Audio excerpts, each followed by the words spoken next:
Kurang dari sebulan lagi, pemilihan presiden pada pemilu 2024 digelar. Di masa kampanye 3 calon presiden, sensasi dunia politik dalam negeri masih terus bermunculan hingga menuai sorotan. Kali ini cukup mengejutkan kabar dari Marwarar Sirait yang menyatakan keluar dari partai yang membesarkannya, yakni PDI Perjuangan. Saat menyerahkan kartu tanda anggota, politisi yang kerap disapa ARA ini terang-terangan menyebut alasan hengkang dari PDIP karena mengikuti langkah politik Presiden Joko Widodo. Saya mengikuti langkah daripada Bapak Jokowi. Saya percaya, saya cocok hati saya dan nurani saya dan Pak Jokowi banyak memanusiakan Malaysia, rakyat Indonesia dan juga kami. Istana pun merespon alasan Marwarar hengkang dari PDIP. Koordinator Staf Sus Presiden Ari Dwi Payana menegaskan, langkah politik Marwarar merupakan sikap pribadi dan tak ada hubungannya dengan Jokowi. Selain itu, Istana mengklaim hubungan Presiden Jokowi dan PDI Perjuangan baik-baik saja. Bang Ara yang kita hormati, kita hargai lah. Karena teman-teman udah dengar semua kan sikap politiknya. Tentang bagaimana sikap presiden, ya beliau mengatakan itu sikap politik pribadi yang bersangkutan. Tapi sebenarnya keanggotaan Pak Presiden sendiri di PDIP seperti apa sih? Ada info soal? Sampai saat ini kan baik-baik aja kan, nggak ada masalah. Keputusan politisi Marwarar Sirait keluar dari keanggotaannya sebagai kader PDI Perjuangan memang mengundang tanda tanya. Apalagi alasan pamit dari PDIP karena mengikuti langkah politik Presiden Jokowi yang ia sebut sesuai hati nurani. Sementara jarak antara PDIP dan Jokowi seakan bertambah saat Presiden Jokowi dan keluarga tak hadir di peringatan hari ulang tahun ke-51 PDI Perjuangan. Tim Liputan, Kompas TV.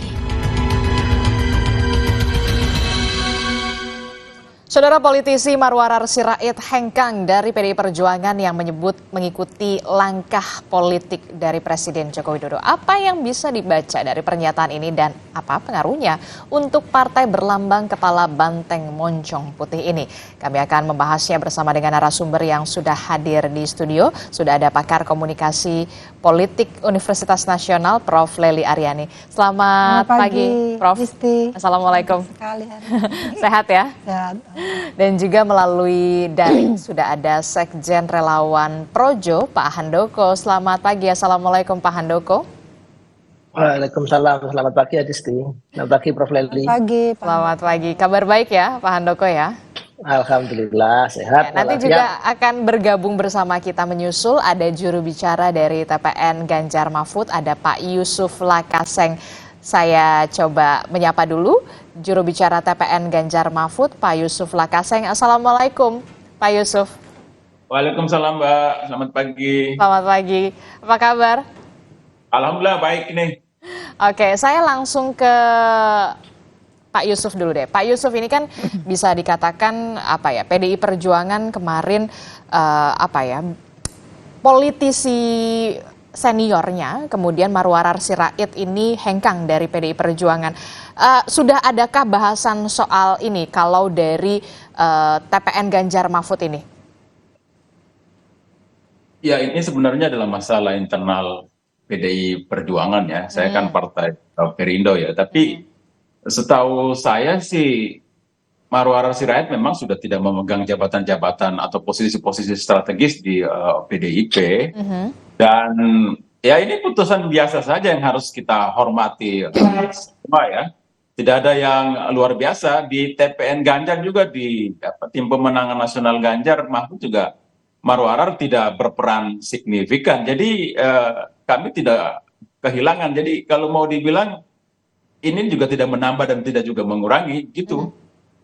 Oke. Kalau Pak Yusuf Lakaseng mengatakan ini biasa saja, tidak ada yang kemudian luar biasa, Prof. Lely, karena memang di TPN Ganjar Mahfud ini Bung Ara tidak terlalu berkontribusi begitu kalau menurut TPN Ganjar Mahfud. Nah, kalau yang Anda baca, Prof. Lely, dari segi komunikasi politik, Bung Ara ini menyatakan apa ya, bisa dikatakan mengikuti Pak langkah politik dari Pak Jokowi. Apa yang bisa dibaca secara tersirat dan juga tersurat? Iya, kalau kita lihat, melihat begitu lamanya Bung Hara di PDIP, pernah menjadi anggota DPR 4 periode ya, kalau nggak salah, 2004 sampai 2019. Terus bapaknya sendiri, kita memanggilnya Opung Sabam Sirait, Betul. yang notabene PDIP banget gitu kan. Mungkin keluarnya dia bagi orang-orang yang melihat ya, agak mengagetkan. Tapi sebenarnya bagi internal PDIP sendiri benar yang dibilang Pak Yusuf tadi. Karena keluar masuknya politisi di satu partai kepada partai lain itu adalah hal yang biasa. Saya seringkali mengatakan kesetiaan di partai politik itu sifatnya dramaturgis. Jadi ya bukan berdasarkan kasih sayang sebenarnya kan. Jadi sehingga orang seenaknya aja keluar masuk juga tergantung pilihan politiknya. Sehingga orang membatasi nih, di dalam partai politik itu kan ada anak biologis, katanya ada anak ideologis. Bung Ara mungkin hampir dinasbikan sebagai anak ideologis. Saking lamanya, saking turun-menurunnya gitu dan sebagainya. Tapi beberapa teori sebenarnya menyiapkan pandangan berbeda. Ideologis itu adalah sebuah praktek bagaimana mempertahankan manipulasi diri di dalamnya, termasuk salah satu diantaranya. Thomson itu pernah mengatakan itu. Dan dia dinegosiasikan bagaimana cara menjalin hubungan dengan kekuasaan. Itu sebab, misalnya kita melihat Golkar itu yang bertahan 32 tahun dalam kekuasaan, ketika mereka kemudian bersanding dengan orang yang kalah dalam pilpres, mereka betah, keluar itu, termasuk membangun partai politik baru, seterusnya. PAN juga demikian. Rais dengan Zulkifli juga pecah, kemudian satu bertahan, satu lain. Nah ini adalah sesuatu yang biasa sebenarnya, Diti. Jadi kalau ada pandangan PDIP akan rugi enggak? Tadi kemarin ya, PDIP udah ulang tahun ke-20-an, ya, udah abad lah gitu. Artinya bukan karena orang-orang tertentu, dan juga ingat karena di Kompas TV belasan tahun jadi menghafal bagaimana Pak Jokowi wali kota Solo, partai yang Pak Jokowinya kan itu Pak Jokowi belum nama. Betul. Ketika dia menjadi wali kota, identifikasi individual partai politik tertentu tentu relasi dengan kekuasaan. Dari sepengetahuan Prof. Leli, berikan kartu tanda, apakah ini dilakukan secara tiba-tiba,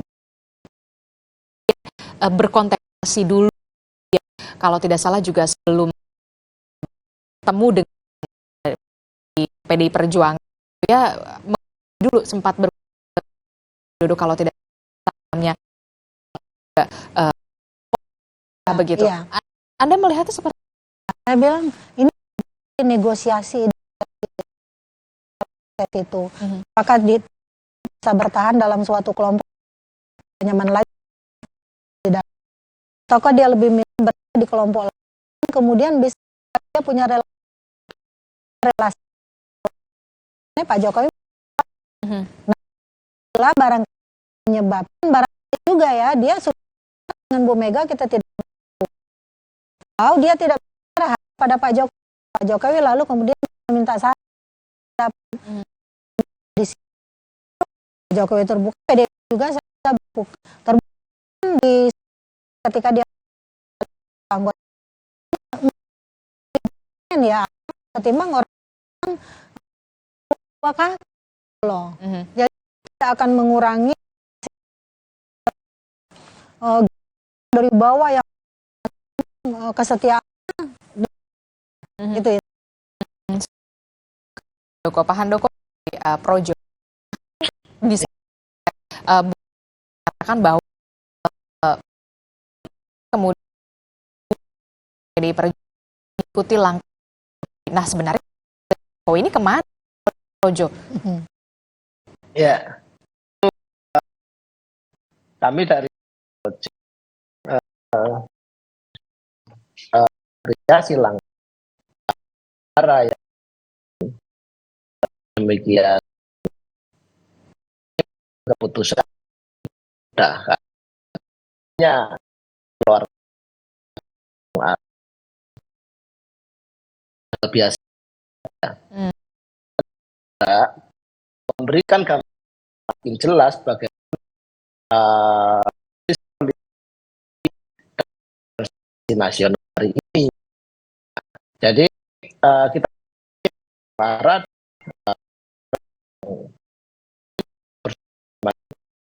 Jokowi, dan sehingga sangat kalau kemudian dengan berisi umum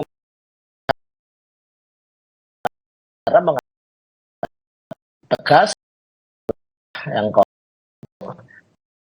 berada di barisan Jokowi. Saya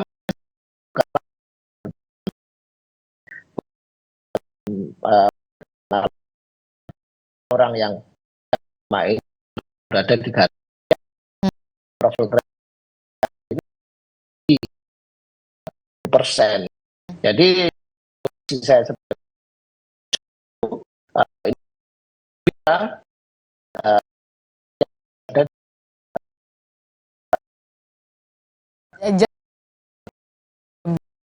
Tambah lagi Jokowi. nah, Oke, jadi nah, kita lihat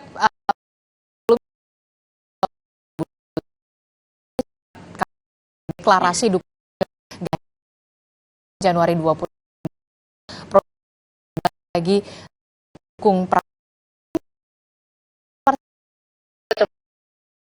ya, silakan bahwa project ada dua yang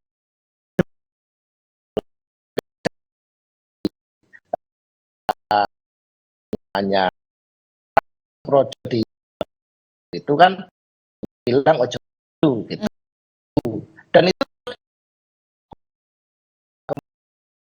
lagi kan kami menggelar seluruh Indonesia dengan Nusa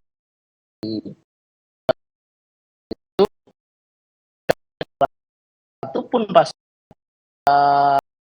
calon atau deklarasi saat di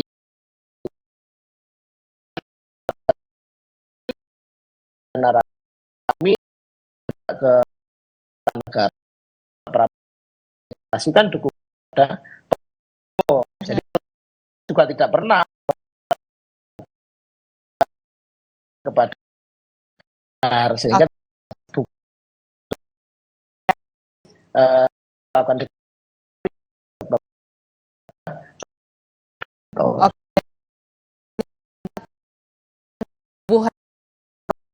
tidak opsi atau Pak terus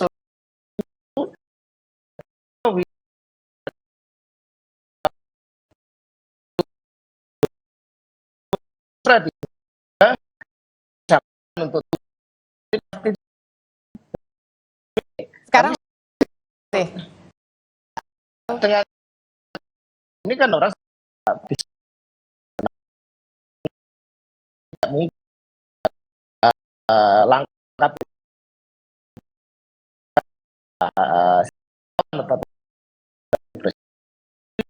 clear itu. Saya kira disampaikan sebelum jadi narasi, saya juga ini memang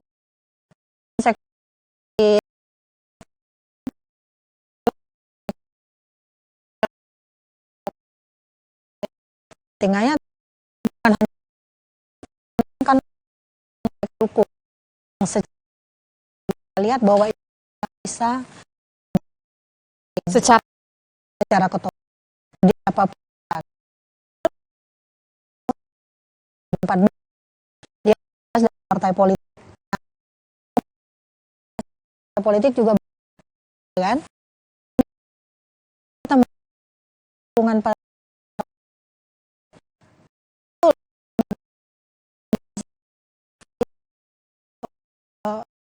yang besar itu dukungan partai kepentingan yang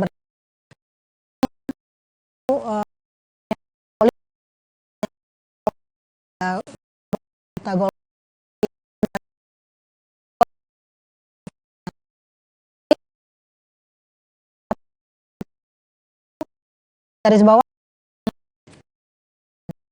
Nah, arah Rally melihat kemudian ini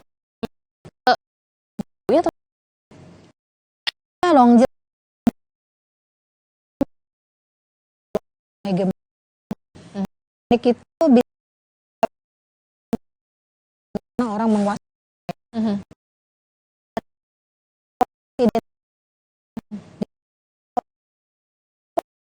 satu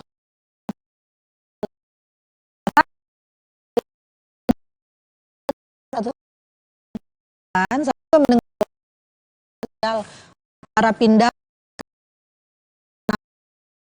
jadi saya bilang ini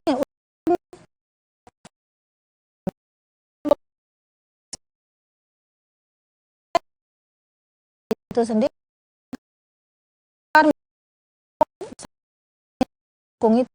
Ingat di 2014 ada 2 koalisi merah putih, koalisi hebat dari pemilu itu DPR. Tapi akhirnya mengambil alih langsung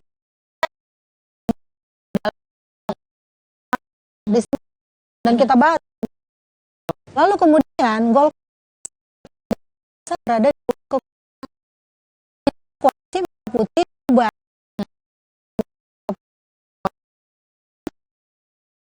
Nah demikian lihat partai masuk kadernya. Jadi kita udah biasa peristiwa ini gitu. Jadi ini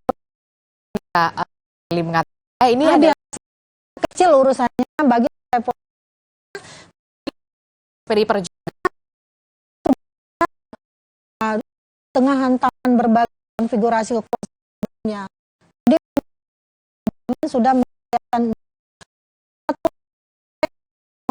kader PDI Golkar aja ini ngajuin calon presiden dari partainya, padahal partai yang sudah tua gitu kan.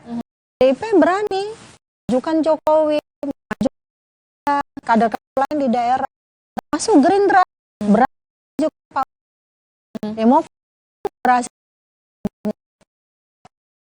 yang bisa gitu. Terus ini yang pada partai seperti itu.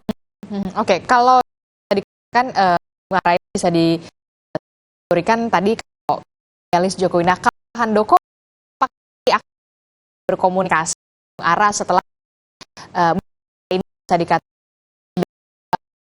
dari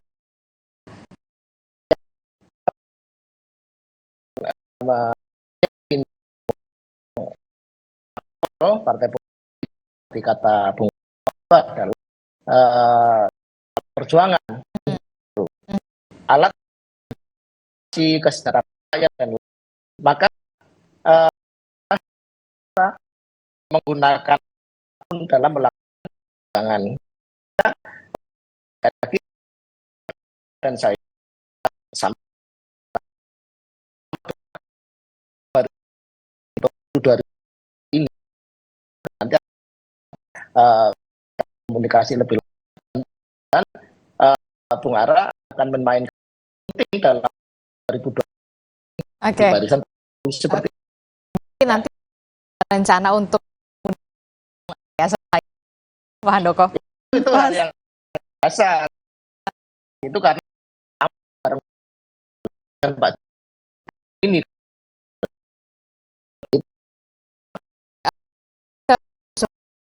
kita bisa dikatakan kemudian ikutnya kan di kemudian juga berbondong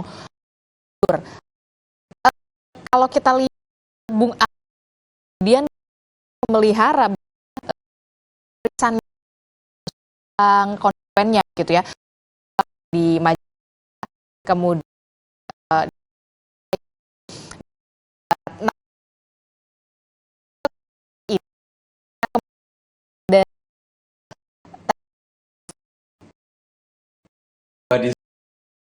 fakta yang sangat sejarah. Jangan seorang pernah dirujuk dia tokoh bertransformasi menang pemilu zaman reformasi dan tokoh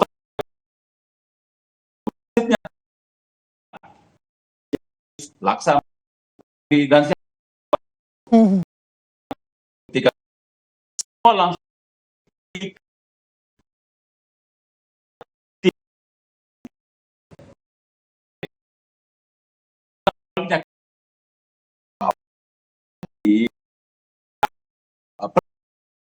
ya dinamika yang memang tinggi.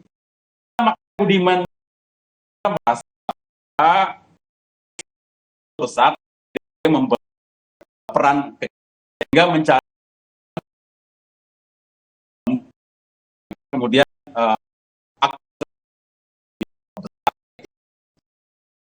normal dan ini sama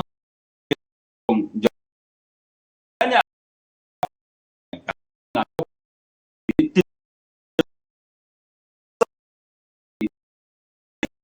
ya untuk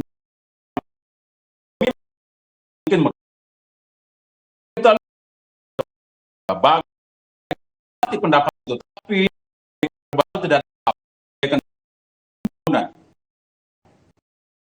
untuk Pak Harto masih ke KS mulai bisnis kemudian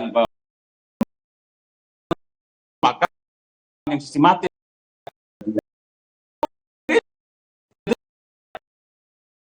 hal semacam apa kita bilang tidak bisa jadi ada pemimpin sendiri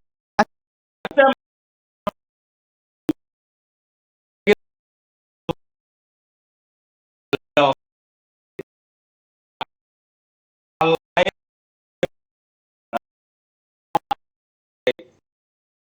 biasa terhadap Kekosongan ini kan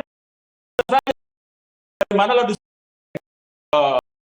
mengatasnamakan ya adalah itu tidak lepas oke jadi di Sumber yang di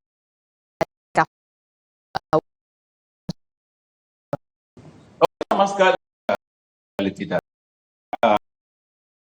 orang lain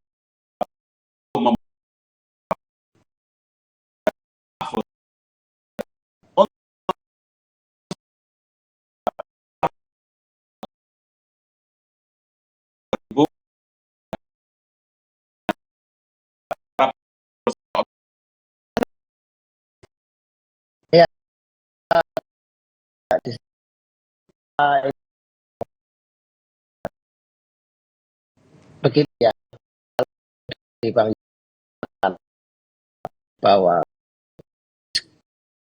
langkah dan atau apa ini semuanya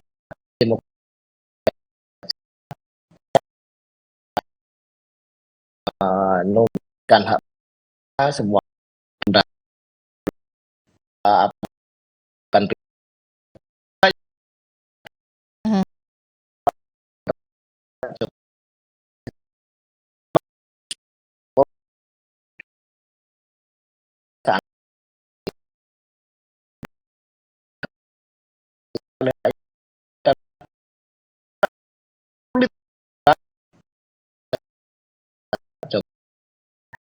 sekarang saya berharap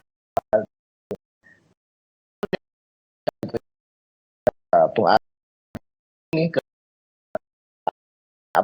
tim kami yang penting bisa main kritik barisan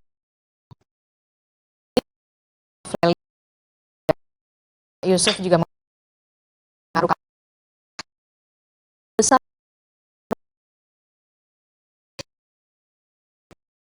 termasuk juga ketika ini keluar, bagaimana ada dan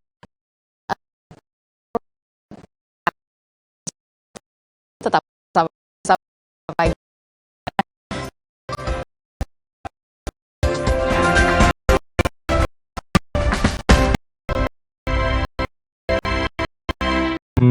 gurih pucuk harum.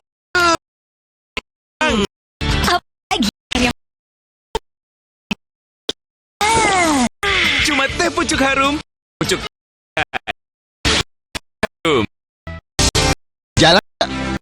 Usia nambah susah ya. Kesehatan sendi harus diperhatikan. Rajin gerak badan tak bila perlu diproduksi dengan teknologi modern, higienis dan halal. Wellmove, bergerak itu nikmat. Untuk membantu atasi capek, pegal, dan nyeri otot, pakai Hotin Krim. Kalau untuk meredakan nyeri sendi, Rematik dan keseleo. Nah, itu pakai Hotin DCL baru. Bahan aktif DCL-nya efektif mengobati rematik, lindung, dan nyeri sendi. hotnya Hotin banget deh. Pakai motor listrik Polytron Fox Air. Gak capek nyetir. Gak capek ke bengkel. Gak capek antri bensin. Baru motor listrik Polytron Fox Air. Mitsubishi X-Force. Everything you wish for is no longer imagination. Confidently enjoy every action. Mitsubishi X-Force. Infinite excitement. Aku pikir semua air mineral itu sama. Le mineral itu beda. Le Mineral memang berbeda. Setiap tetesnya mengandung mineral esensial seimbang yang penting untuk tubuh dan juga membuat rasa airnya lebih segar. Segernya. Le Mineral. Le Mineral beda banget. Lebih smooth, lebih segar. Le Mineral memang berbeda. Setiap tetesnya mengandung mineral esensial seimbang yang penting untuk tubuh dan juga membuat rasa airnya lebih segar. Lebih enteng. Le Mineral.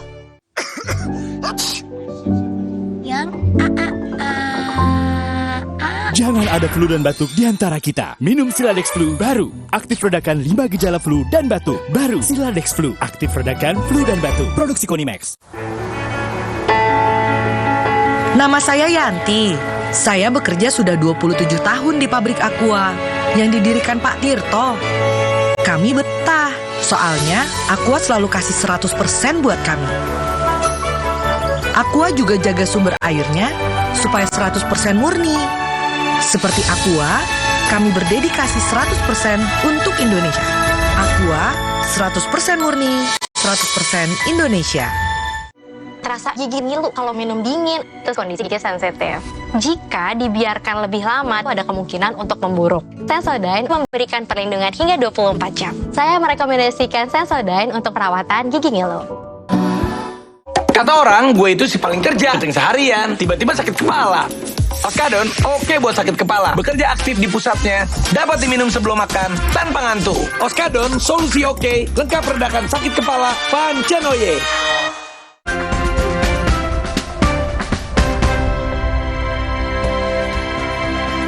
Terima kasih Anda masih bersama kami di Sapa Indonesia Pagi. Saudara, kita masuk membahas soal bagaimana salah satu politisi dari PDI Perjuangan yang memilih untuk pamit atau mundur, yakni Marwarar Sirait. Dan seberapa besar juga pengaruhnya terhadap elektabilitas partai, yakni PDI Perjuangan, dan juga apakah punya pengaruh juga besar kepada elektoral Ganjar Mahfud. Masih kita bahas bersama dengan Prof. Lely di studio, ada Pak Handoko, kemudian juga ada Pak Yusuf Lakaseng. Saya ke Prof. Lely dulu. Prof. Lely, ini kan kalau tadi kata Pak Yusuf, kata Prof. Lely, dari segi partai gitu PDI Perjuangan kehilangan dalam tanda kutip Bung Ara ini tidak menjadi soal begitu ya. Nah, lalu pengaruhnya ke elektoral Ganjar Mahfud ini seperti apa? Iya, saya kira kan Ganjar Mahfud juga selama ini dengan adanya Ara kan juga kita masih melihat bagaimana elektabilitasnya. Jadi artinya tidak ada pengaruh Ara di dalamnya, itu satu. Yang kedua, pada Ara sendiri nih, pada Ara sendiri akan ada dua problem yang terjadi pada dirinya, termasuk tempat dia berpindah tadi. Jadi kelompok-kelompok yang menganggap Ara ini pengkhianat misalnya ya, itu tidak akan memberikan simpati dan empati kepada Ara. Sehingga justru malah keberadaan Ara di Pak Jokowi justru mendegradasi dari dukungan-dukungan yang selama ini bersimpati pada Pak Jokowi. Tapi di pihak lain juga bisa membuat dukungan itu bertambah. Karena ARA difungsikan misalnya, sementara dia adalah pendukung loyalisnya ARA, bukan pendukung PDIP-nya. Tapi kebanyakan pendukung-pendukung dari politisi PDIP ini adalah pendukung partainya. Nah, itu dinamikanya. Kenapa survei terakhir di Kompas elektabilitas partai PDIP tetap tinggi dibandingkan elektabilitas calon presiden yang diusung oleh PDIP. Jadi tidak linear hubungannya itu, bahwa tidak otomatis dukungan terhadap PDIP itu langsung mendukung Ganjar dan Mahfud. Nah, dinamika semacam inilah yang membuat 3 hal akan terjadi. Yang pertama tentang asosiasi. Sejauh mana pemilih nantinya mengasosiasikan si ARA ini. Apakah benar adalah tokoh PDIP yang kemudian membelot kepada Pak Jokowi lalu kemudian dinilai sebagai pengkhianat, atau dituduh sebagai orang yang benar-benar ingin membesarkan Pak Jokowi. Yang kedua ada reinforcement namanya. Reinforcement itu penguatan. Inilah yang bisa menguatkan para pemilihnya. Menguatkan juga yang dibangun oleh organisasi di sekeliling Pak Jokowi. Lalu yang ketiga modeling. Nah, tergantung nih modeling. Dan ingat, saya ingin mengatakan, ketika nanti Prabowo dan Gibran terpilih, Prabowo bukanlah Pak Jokowi. Kita tidak tahu apa yang terjadi pada nasib ARA, kan seperti itu. Kalau dia terus difungsikan, maka dia akan besar. Tapi kalau tidak, seperti yang dikatakan Pak Yusuf, itu aja. Sejarah bisa kembali terulang. Sejarah bisa terulang. Oke, ini kan yang bisa dikatakan pihak mana yang paling diuntungkan dengan adanya manuver-manuver semacam ini? Tidak ada yang diuntungkan, tidak juga ada yang dirugikan, biasa-biasa saja. Partai politik memang membangun relasi kemana-mana, jadi akar-akarnya, sayapnya, kakinya, cangkangnya dibuat sejauh mungkin supaya bisa membesarkan apa yang mereka bangun, tujuan-tujuan politiknya. Ingat, klausul pembentukan partai politik itu adalah untuk merebut dan mempertahankan kekuasaan. Seharusnya PDIP, kalau Pak Jokowi masih berada di PDIP, mempertahankan kuasanya dengan melanjutkan dengan pilihan yang lainnya, yaitu tokoh yang dipilih oleh partai politiknya. Tapi apa boleh bulat daripada gepeng ya, karena ternyata Pak Jokowi tidak lagi yang Pak Yusuf katakan tadi apa, membunuh rahimnya. Itu asumsi semacam itu masih ada di kalangan masyarakat. Jadi nggak bisa juga menafikan. Saya menerima banyak istilah-istilah baru sepanjang kampanye Pilpres ini, ada termasuk malin kundang, cerita rakyat yang bisa dinegosiasikan untuk cerita seperti ini. Nah, ini juga yang akan terjadi dalam melihat sosok-sosok atau figur-figur yang kemudian sekarang masuk dalam lingkaran-lingkaran masing-masing calon-calon presiden ini. Tapi kalau kita lihat nih ya, Prof. Lely, setelah terpublikasi begitu luas begitu ya, Bung Ara ini kemudian pamit mundur dari PDI Perjuangan, pihak sebelah kemudian menggelar karpet merah. Bahkan Partai Solidaritas Indonesia melalui akun Instagramnya Raja Juli Antonio mengatakan kita gelar karpet merah muda. Anda melihatnya inikah kemudian menjadi keuntungan dari salah satu pihak begitu? Keuntungan siapa? Keuntungan mungkin dianggap keuntungan bagi ARA sah-sah saja, karena ARA tiba-tiba punya posisi lebih tinggi sebagai fungsionaris di partai tertentu, bisa jadi. Termasuk soal Kaisang tiba-tiba jadi ketua umum. Karena tadi saya bilang ini tentang negosiasi identitas diri. Teorinya juga disiapkan itu, tokohnya namanya Ting Tommy. Sejauh mana orang masih merasa nyaman pada suatu kelompok tertentu, sehingga dia merasa bebas melakukan apapun dibandingkan ketika dia pindah kepada kelompok lain. Partai politik adalah bagian yang suka loncat-loncat. Ada 158 partai yang dibuat ketika reformasi, tersaring lewat peraturan dan perundangan menjadi 48. Lalu terpilih cuma berapa partai? 10. Rakyatlah yang akan menyaringnya. Termasuk tokoh-tokoh yang kemudian dianggap tidak loyal, tidak setia, pengkhianat, itu akan dihukum oleh rakyatnya. Jadi kita lihat saja nanti sejarah akan membentuk branding image seperti apa terhadap figur-figur yang keluar masuk partai tapi tanpa komitmen misalnya. Gitu aja. Oke, Pak Handoko, kalau Prof. Lely mengatakan sebenarnya tidak terlalu berpengaruh begitu ya terhadap baik itu di elektoral Ganjar Mahfud ataupun tidak ada pihak yang diuntungkan begitu. Kalau Anda melihatnya Pak Handoko seperti apa? Saya melihatnya justru berbeda. Apa perbedaannya? Bung Ara ini bukan gambaran dari politisi yang keluar masuk login ke sana kemari, tidak. Tapi dia dilahirkan dan dibesarkan. Kita tahu siapa bapaknya, ya kan? Bagaimana kemudian Bung Ara membesarkan Taruna Merah Putih dengan berbagai aktivitasnya, ya kan? Dan jangan lupa Bung Ara juga banyak pengikut. Kalau tidak tidak ada pengaruhnya tentu tidak akan seheboh ini. Memang amplitudo dari Bung Ara tidak bisa kita lihat secara personal hanya Marwarar Sirait, tapi dengan segala faktor kesejarahan dan apa yang selama ini dilakukan oleh Bung Ara, baik di DPR RI ataupun dengan Taruna Merah Putihnya yang selama ini dilakukan, dan kemudian bagaimana dalam proses pemenangan Pak Jokowi, tentu sangat naif kalau kita bilang bahwa keluarnya Ara ini tidak punya pengaruh apa-apa terhadap konstelasi politik nasional gitu. Pasti punya pengaruh gitu. Dan saya pikir dengan nama besar Marwarar Sirait dan akar kesejarahan yang begitu panjang yang dimulai dari bapaknya, tentu ini bukan suatu yang sesederhana yang disampaikan Prof. Leli tadi, begitu Mbak. Mbak Disti, justru menurut saya di sana dilemanya. Jadi karena dari mulai si Opung, Sabam Sirait yang PDIP, Ara sendiri yang berpuluh tahun di PDIP, akan terjadi dua emosi rasa pada para pendukungnya. Itu tadi dianggap Ara yang pengkhianat, Ara yang tiba-tiba diiming-iming kekuasaan tiba-tiba pindah, sehingga mendegradasi Ara sendiri bagi para pendukungnya. Jadi ada dua problem di sana, tidak secara otomatis Ara berpindah, para pendukungnya akan berpindah kepada dia karena mereka anggap, loh, dia saja mau berkhianat dengan partai yang begitu lama mengusungnya, dengan kakek-kakek, nenek, bapaknya yang sudah ada sana bertahun-tahun. Mungkin bisa terjadi demikian. Dan dalam politik itu sudah terbukti banyak hal itu terjadi gitu loh. Kecuali pada Orde Baru. Pada Orde Baru kita menyaksikan orang-orang yang keluar dari Golkar membentuk partai sendiri, termasuk Pak Wiranto dan seterusnya.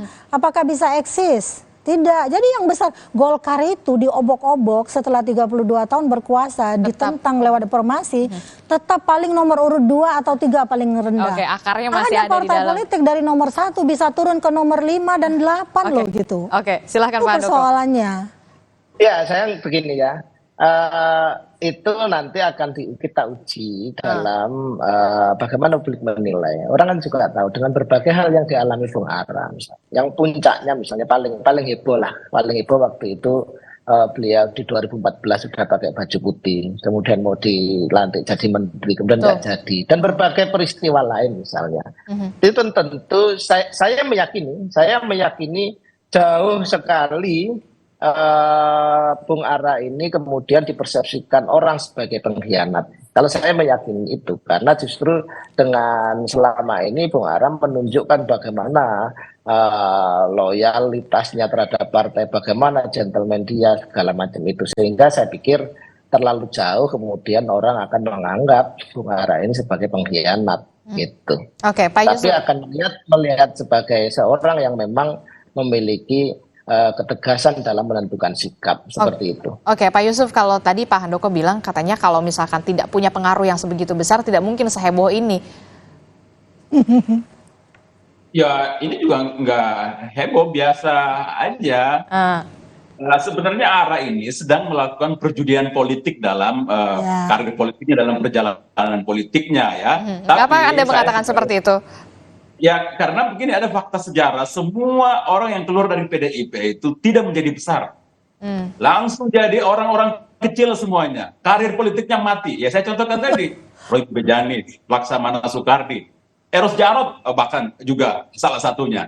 Tapi PDIP-nya berkibar terus. Kalau yang keluar kemudian menyatakan berbeda itu Puan Maharani, baru mungkin menjadi sesuatu gempah gitu di PDIP. Tapi kalau di luar itu sih menurut saya nggak ada yang luar biasa. Justru saya khawatirkan nasibnya Ara justru sama dengan tokoh-tokoh PDIP yang sebelumnya keluar, menjadi kecil, lama-lama hilang ditelan oleh dinamika politik selanjutnya gitu. Oke, nah Pak Handoko, katanya kalau menurut sejarah kalau yang sudah keluar lama-lama tenggelam dan bisa dikatakan ditelan begitu ya. Anda melihatnya apakah itu juga akan terjadi dengan Bung Ara? Itu kan bukan sebuah pola yang pasti akan begitu. Bahwa ada contoh-contoh sejarah seperti itu, iya. Tetapi kita juga nanti akan kita lihat. karena situasi berbeda, orangnya berbeda, konstelasinya berbeda, tentu mungkin akan mengajukan yang Mas Andoko, saya misalnya koreksi soal arah kecewa mungkin waktu itu sudah pakai baju putih tidak dilantik. Jangan salahkan PDI, jangan salahkan Ibu Mega, salahkan Jokowi. Kan hak prerogatif presiden yang mengangkat menteri. Jadi kenapa nggak berani lantik arah gitu loh. Nah itu jadi saya lihat memang Pak Jokowi juga coba cuci tangan karena tidak berani menegakkan prerogatifnya, lalu menganggap bahwa tidak ada restu ini dan itu. Saya kira itu tidak fair. Silakan Pak Handoko. Ya tentu kita semua juga tahu tidak ada, itu semuanya tidak ada dalam lapangan yang kosong, bahwa selalu banyak faktor yang mempengaruhi itu semua, dan saya pikir itu cerita yang sudah atau fakta sejarah yang sudah banyak orang tahu, dan kemudian itu tidak mempengaruhi loyalitas. Yang saya sampaikan adalah bahwa itu tidak mempengaruhi loyalitas ARA kok selama ini. Beliau tetap berada di PDI selama 10 tahun kemudian, ya kan. 2014 loh, sekarang udah 2024 ya kan. Jadi sehingga yang saya mau sampaikan adalah justru bahwa ARA ini jauh dari gambaran seorang pengkhianat, gambaran seorang yang suka gonta-ganti partai, itu loncat begitu, jauh sekali dari itu. Itu yang ingin saya sampaikan, bahwa justru dengan profil ARA yang seperti itu, saya pikir dia juga akan mempunyai dampak terhadap pengikut-pengikutnya, yang seperti kita sudah saksikan kemarin di Majalengka, langsung kawan-kawan pasukan ARA di Taruna Merah Putih misalnya langsung menyatakan keluar misalnya. Tapi ada pengaruhnya. Saya yakin ini yang mempunyai amplitude yang cukup jadi gini, silakan. Jadi ARA justru sekarang mau membuka sejarah bahwa dia bisa gonta-ganti partai gitu ya. Jadi tidak ada sejarahnya, sekarang sejarah mau dia buat, dan kita akan lihat arah selanjutnya seperti apa. Arahnya kemana sih arahnya arah akan kemana, itu akan dibuktikan dengan pembicaraan kita pada hari ini. Nah, kalau dari penglihatan dari komunikasi politiknya dari Bung Ara ini nampaknya akan kemana? Saya kira tadi Pak Yusuf yang bilang tadi benar, PDIP ini orang-orang yang keluar dari PDIP karena akan dianggap adalah orang yang tidak punya komitmen. Saya justru begitu salut pada Bang Panda ya. Bang Panda itu ketika ada ketidaksamaan pandangan, dia berani buka di media dengan apa adanya, dengan beberapa tokoh-tokoh PDIP yang lain. Jadi tidak serta-merta meninggalkan. Tapi kita hargai juga gentleman-nya ARA menyerahkan kartu keanggotaan dibanding orang lain yang hatinya sudah keluar, gitu ya. Tapi kartunya tidak dikembalikan. Di situ. Gitu. Nah, kalau dari ini yang kemudian menjadi pertanyaan, arahnya Bung Ara kemana nih jadinya? Arahnya kemana? Arahnya ke Pak Jokowi. Itu jelas karena memang mengikuti langkah politik Jokowi. Ya, arahnya ke partainya tadi ada indikasi kepada PSI sudah gelar karpet merah. Ya. Kemudian bahkan kalau ke Gerindra udah terlalu banyak tokohnya, rasanya tidak mungkin. Tapi sudah diajak sama Mas Budiman. Nah, makanya tinggal bagaimana arahnya ARA itu sendiri dalam menentukan bagaimana dia ingin mencoba belajar menjadi bunglon politik. Kalau saya mengatakan kunang-kunang politik, di saat dia sudah begitu eksis dalam suatu partai politik tertentu, begitu. Oke, kita akan lihat bagaimana penentuan arahnya dari Bung Ara ini. Nah, Anda melihat Prof. Lely, manuver-manuver semacam ini, apakah masih akan terjadi, apalagi 27 hari lagi sebelum pencoblosan, dan apa yang perlu dimitigasi atau diantisipasi oleh partai politik, khususnya partai politik yang sudah besar? Iya. Memang libido politik orang-orang yang ada dalam partai politik itu susah ditebak. Saya bilang, tapi orientasinya semuanya pada kekuasaan. Jadi katakanlah bilang rakyat-rakyat. Coba kita lihat bagaimana bertebarannya narasi-narasi di media mainstream dan sosial yang mengatakan rakyat-rakyat-rakyat. Tapi ketika terpilih, komunikasi antara yang memilih dan yang dipilih selesai ketika yang dipilih itu terpilih. Itu biasanya yang terjadi. Jadi menurut saya biarkanlah mereka berkelindang terhadap arah-arah politik yang mengejar-ngejar kekuasaan itu, silakan dihukum. Kita pernah punya sejarah juga Demokrat dihukum 2009, 2014. Kenapa di saat Pak SBY dikatakan begitu besar jasanya, berbuat begitu banyak, kenapa Demokrat turun angkanya? Karena apa? Itu hukuman rakyat. Nanti partai politik tertentu juga yang dirasakan oleh rakyat melakukan hal-hal yang menyakiti hati rakyat suatu saat akan dihukum juga. Dan itulah arah politik yang benar menurut saya ketika pemilih sudah dicerdaskan. Pendidikan politik yang baik begitulah yang harusnya yang seharusnya dilakukan oleh partai politik. Iya, yang dilakukan elit-elit partai politik. Betul. Dan kita akan tunggu bagaimana arah dari Bung Ara ini akan kemana. Dan tentu saja apa ya, bisa dikatakan tetap saja rakyat sudah cerdas, biar rakyat kemudian yang menilai nantinya di hari pencoblosan 14 Februari 2024. Terima kasih Prof. Lely sudah bergabung bersama kami untuk perspektifnya. Pak Handoko, terima kasih. Pak Yusuf Lakasing, terima kasih. Sehat-sehat selalu Bapak-Bapak dan juga Ibu. Terima kasih. Assalamualaikum. Saudara, informasi lain yang juga akan hadir, saudara, di Sapa Indonesia Pagi, diduga terlibat pungutan liar di rutan KPK, 93 pegawai lembaga anti rasuah itu akan menjalani sidang etik hari ini. Informasinya akan hadir usai jeda. Tetaplah bersama kami di Sapa Indonesia Pagi.